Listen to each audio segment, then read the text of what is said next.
So, like, rebuild is kind of a sensitive thing. It's the Those were Ryan R-word. Pohl's words, the R word at Halas Hall. That's Dionne Miller. I'm Dan Wiederer. It's draft weekend here in Chicago. The Bears are digging in to do as much as they can with what they have to fix up the house that they live in.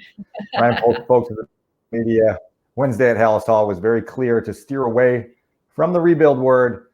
Wanted to get your thoughts on that. I have plenty of my own as the Bears go into the next phase of what they're trying to do to build a championship football team. Well, first of all, Ryan Pohl sits down and says it's been so exciting and there's like an energy in the room and in the building because players are back. He could not have sounded more bored by that fact.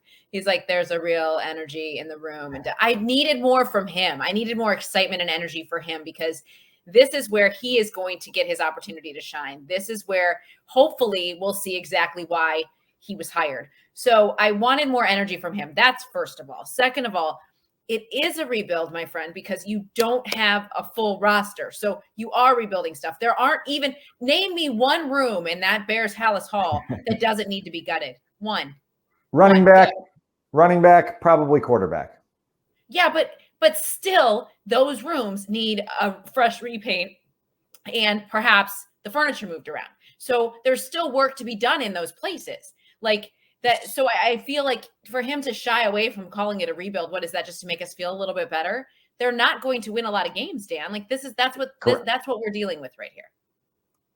So here's my pushback on that. I would say this. I would say that Ryan Pohl can speak with his actions more than he can speak with his words. And I think since January, he has spoken with his actions. He's let a lot of high-profile, big-name players walk out that door at Halas Hall, whether it be a trade, release, go into free agency. A lot of guys that we're used to seeing in that locker room are gone.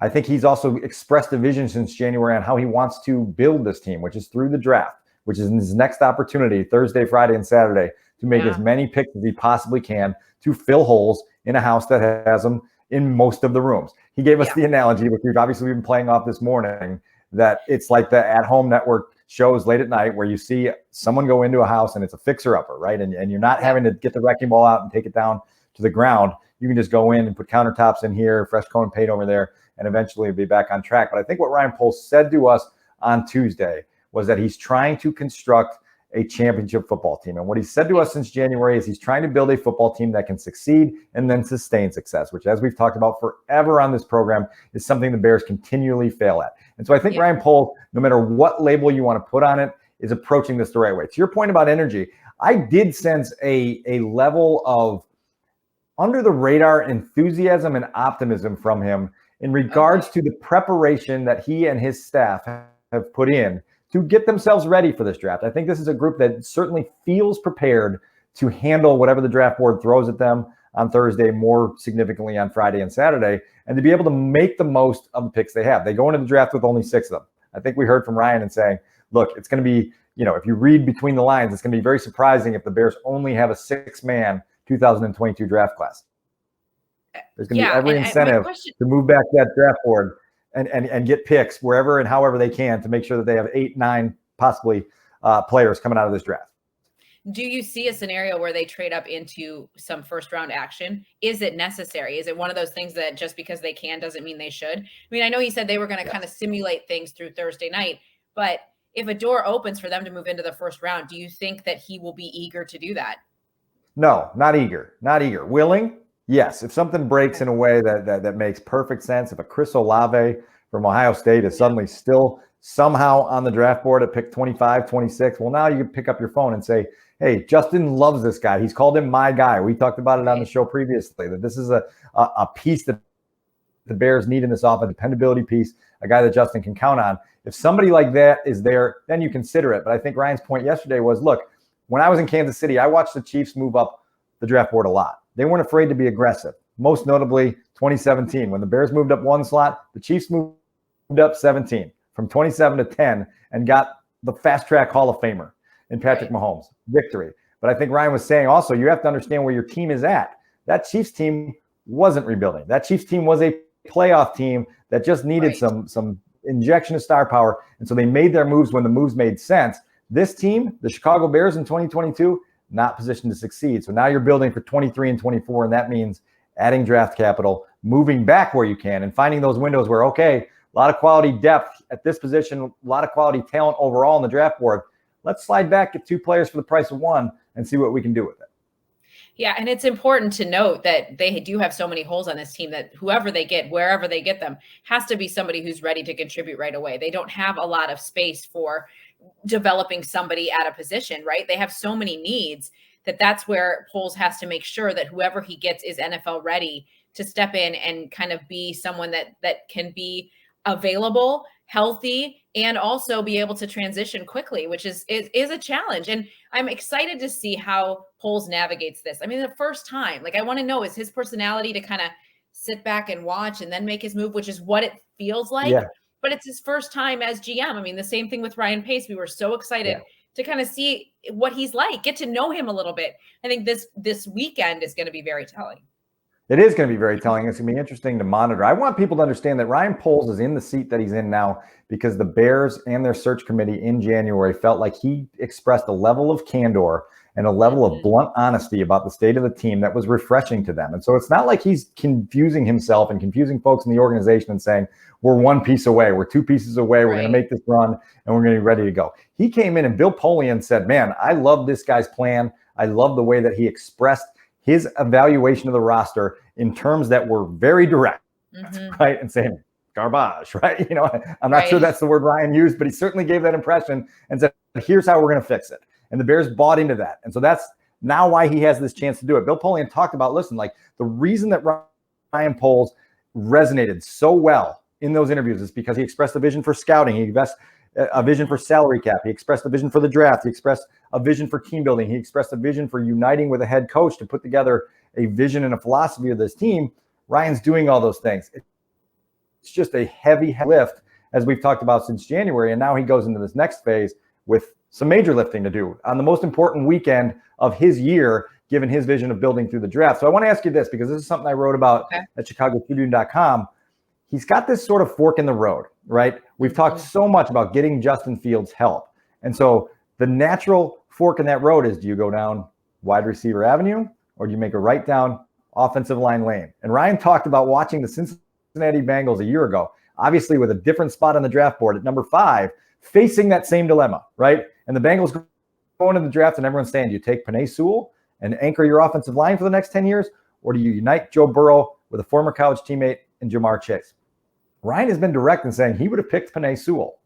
The Bengals picked Jamar Chase, who turned into an immediate superstar and helped the Bengals go to the Super Bowl. And so I think Ryan's point was, listen, like I would have made a call last year, and it might have been a correct call. There can be 2 correct answers in the draft. Yeah. But ultimately, you learn by seeing another team go down the wide receiver route, and you go, well, maybe that's not as bad of a choice as I thought, because look at what it did for Joe Burrow and the Cincinnati Bengals. Okay. Well, but Holes is coming at this as a former offensive lineman. Ian Cunningham, also former offensive lineman. They cannot veer from their worldview, their football worldview, right? That's where they see that the game is won, especially when you're setting up your quarterback who's still developing in a new offense. I think that in that moment, he would lean towards offensive line always. I think he always will. And that's another thing that we'll see as the weekend develops. But I believe that's what his personality is, just based on his history, based on the spot in the game that he played and what he understands about the importance of that role, and that the Bears need that solidified in front of Justin to allow him the platform to do what he does best and to develop the way that they want him to develop. I will say this about the way Poles and Eberflus have come into this just in the last week and a half. Man, are they thorough, right? Like they have gone through this roster and they have combed through it and so thorough in talking about each player and what they bring. And I think they talk about on and off the field too, because they understand that it all comes together on Sundays in the fall. And that's where they want them to shine. And I just have appreciated how thorough they've been in looking through the roster and doing it without emotion and just saying, this is what we have. We have to be honest about what we have and where we're at. And I think there is reason for Bears fans to trust where they're at least at this moment.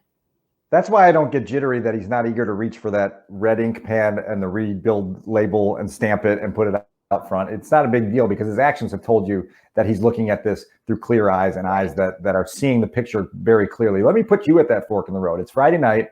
It's the 39th pick has come on the clock, and there are 2 players there highly regarded, one a wide receiver, one an offensive lineman, and you're at the fork of the road. You got to turn the car right, or you got to turn the car left. Where are you going? I think you go offensive lineman. I really do, because I think that you can. Yes, Justin Fields needs a big target, somebody he can look down the field and trust in those moments to make the play. He needs that. You have some pieces there. I think Darnell Mooney can be a 1A, right? Like maybe not a top receiver, but a 1A. And they already have that connection. They've already sung the praises of one Darnell Mooney. Everybody loves him. So I think in that moment, you go offensive line, because you know that you can get a guy that can come in and solidify that front and be an anchor in a real tangible way for a group that has been so up and down for so many years. This could be a moment to bring in somebody great. Love it to be like a Joe Thomas kind of guy, but who knows? Like, who knows if that's available? But that's the kind of player that they need. No question. So it's an interesting dilemma, and it's going to happen. I think this is where the Khalil Mack trade has the value, because before the Khalil Mack trade, the Bears had the 39th pick, and then they had to wait till 71 to pick again, right? And that's a long time to wait. Now they've got 39 and 48. And so now if you're at that fork in the road, you say, okay, well, we can go left, but there's also a side road at 48 that can bring us back to wide receiver road over here, and we can go that way and maybe address that need as well. And so they've got a chance Friday night to move and make plays, right? As a draft room, they've got a chance to make plays, and Ryan Poles has lived for this opportunity to have his chance to be at the controls and to be able to make these decisions. It'll be fascinating to see which way he goes. I think this is a fascinating draft class at the receiver position because it's deep, it's full of talent. There are potential answers deep into day two. And some of the research that we've been doing this week as we put things together, you look at the number of receivers who are making big plays in the NFL right now and becoming stars that weren't picked on day one of the draft.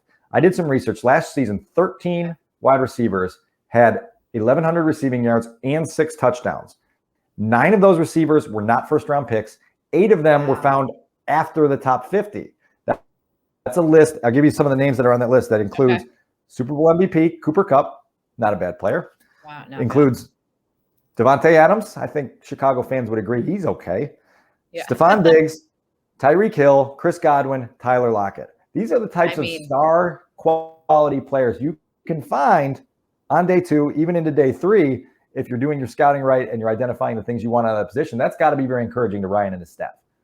I love that. That's very encouraging. And especially when you come in saying that wide receiver class is as deep as it is, and knowing that these guys came out and can shine. I think that's the personality of a wide receiver. I mean, even Mooney was talking about how he wants to make sure others regret not taking him higher than he was drafted. And he's, I think that they carry that chip on their shoulder, and that's what makes them good. That's part of their drive. And you mentioned those guys. I mean, they're like household names among NFL fans. Like everybody knows who they are and what they're capable of doing. I think Bears fans would be over the moon if we had found somebody like that in the later days and later rounds, and we're able to make them a superstar like that.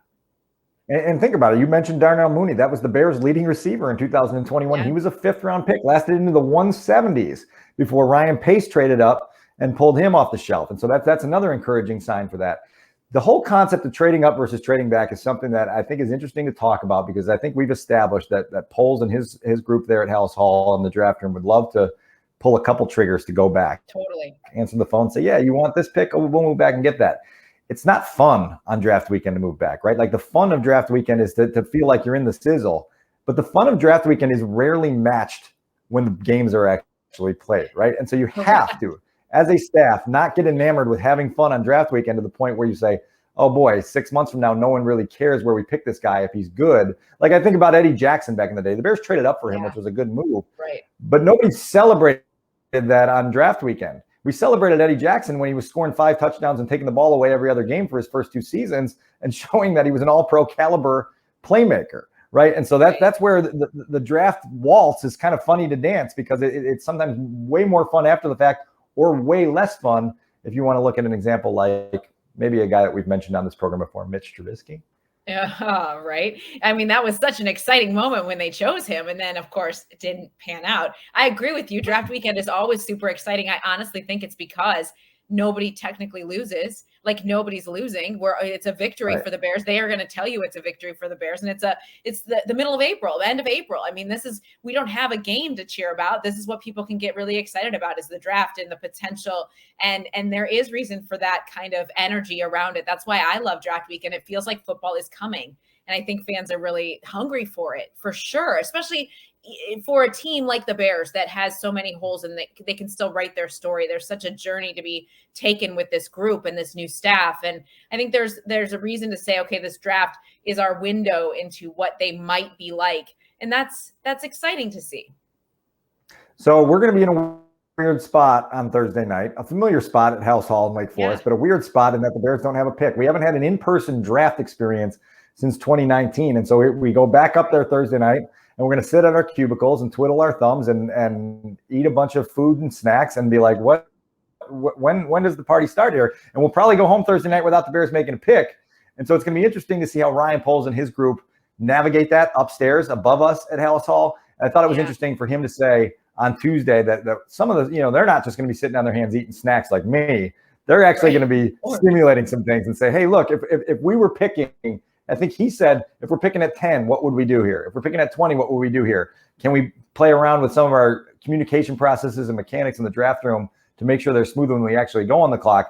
I also think it'll be interesting to see if they pull that trigger at number 7, because that's the pick that the New York Giants own. That's the pick that the Bears gave away to trade up for Justin Fields a year ago. I think it'll be very interesting to see what this regime would have done at number 7 if they had that pick still at their disposal, because there's going to be some top tier talent available there.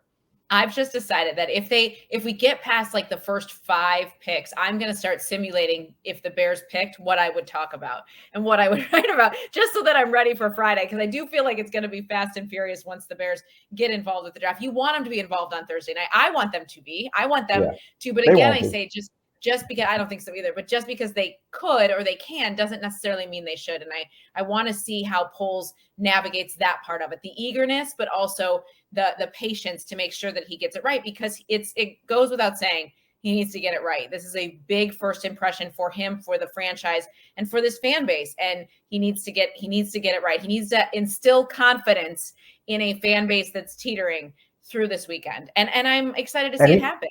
I'm excited to see you in person, Dan. I know it's going to be a fun evening out there. We'll see how many cookies I eat in that 5-hour span that we're sitting up there in the media room at Halas. So I've got a public. Sodas I drink. How many sodas I drink? That's right. You are a frequent visitor to the soda fridge, right next to my cubicle. I always have drinks. I'm just thirsty. It's okay. Heavily caffeinated Dionne Miller, always fun to be around. I've got a PSA here because I did this research, which is very important for people who are trying to plan their Friday night. The Bears, if they stay at number 39, over the past 5 years, the number 39 overall selection has been made as early as 6:32 p.m. and as late as 6:47 p.m. I'm not done. The number 48 pick has come in the 7:14 to 7:30 p.m. range. For number 71, the ballpark in the first round for that pick, 8:35 to 9:01. You can thank your notes to Dan Wiederer.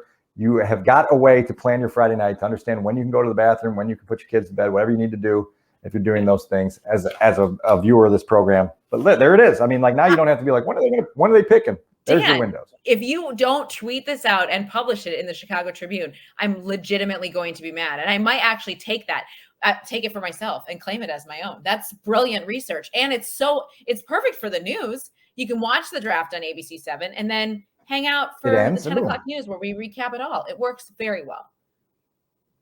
And then on Saturday, now listen, I don't expect the Bears to keep their regular picks on Saturday. They don't pick in the 4th round on Saturday. So that gives you till 1 o'clock, really, until the Bears go on the clock on Saturday in the 5th round. So you got your whole morning in front of you. You got kids' baseball games that you might have to go to. I may have to go there. 1 o'clock.